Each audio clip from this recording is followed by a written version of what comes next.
मित्रों, आप सभी को मेरा प्रणाम है। और आज के इस वीडियो में मैं चर्चा करूंगा कि ओसीडी है क्या। क्या आपको ओसीडी है? कैसे आप जानेंगे कि आप ओसीडी से पीड़ित हैं और किस लेवल तक के पीड़ित हैं? ओसीडी को हम कह सकते हैं कि इसका जो बेसिक आधार है कि ओसीडी कैसे आप जान पाएंगे कि आप में शुरुआत हो रही है। जैसे मान लीजिए छोटे छोटे एग्जाम्पल से कि आप कपड़ा धो रहे हैं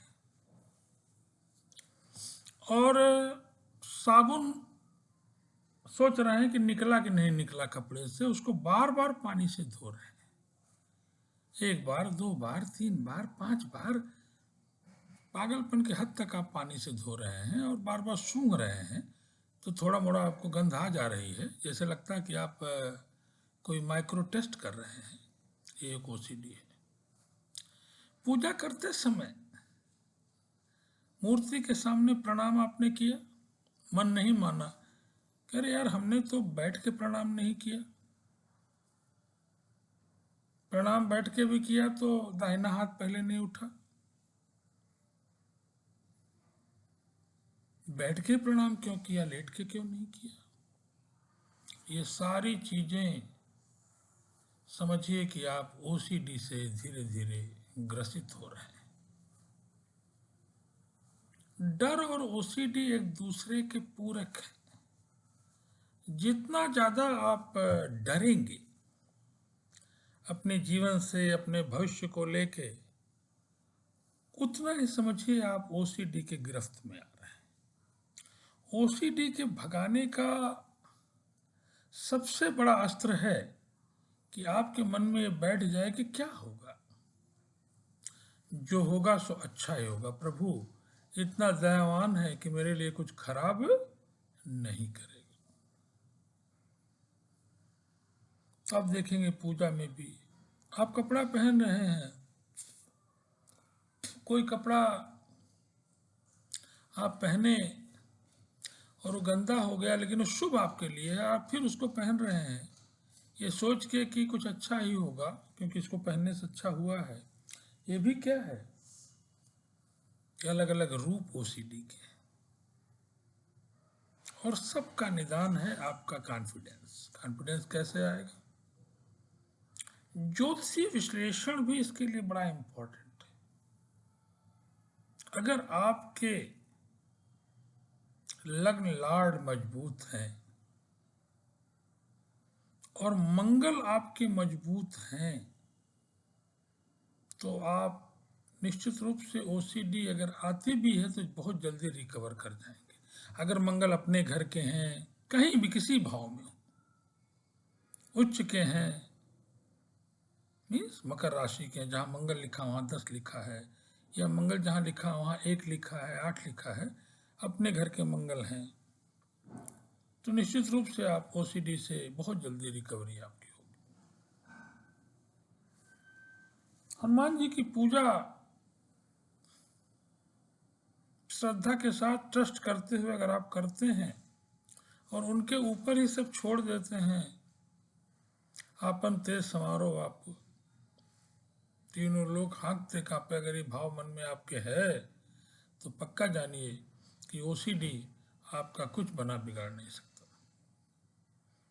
तो हनुमान जी की कृपा अगर हो गई तो ओसीडी गया तेल बेचने। मेरा ये मानना है, तो मेरा अपना खुद का भी अनुभव है कि जितना ज़्यादा प्रभु पे आपका ट्रस्ट बढ़ता जाएगा, ओसीडी से आप मुक्त होते जाएंगे। जितना ज़्यादा आप प्रभु पे डिपेंड करेंगे उतना ज़्यादा ओसीडी से आप मुक्त होंगे। ओसीडी कोई, मैं तो सोचता हूँ कि ऐसा रोग नहीं है जैसा कि इसका प्रचार है कि साहब आप फंस गए तो एकदम जीवन बर्बाद हो जाएगा। मैं नहीं मानता। ओसीडी को हराने का एक बहुत बड़ा तरीका है कि आप प्रभु पे ट्रस्ट करें और ये मान के चलें कि जो होगा आई विल फेस, मैं उसे देख लूँगा, जो होगा देखूँगा मैं क्या होगा, अधिक से अधिक क्या होगा। अगर होगा कुछ तो मैं देखूंगा इसको, अगर ये भाव आपके मन में आता है तो इसीलिए आपका कुछ बना बिगाड़ नहीं सकता। ताला आप खींच रहे हैं, ताला खींचते खींचते मन ही नहीं मान रहा कि ताला बंद है कि नहीं बंद। अरे भाई, हमारे एक मित्र ने बताया कि यार इसी तरह की समस्या में मैं फंस गया, ताला लैब से बंद करके आया, आधा किलोमीटर बाद याद पड़ा कि ताला बंद तो नहीं है, जाके फिर देखा, अगले दिन फिर यही कहानी शुरू हो गई। मैंने कहा जाओ, लैब जल जाए साली, कुछ भी हो जाए, मैं लौटूंगा नहीं। और वो उससे मुक्त पा गए।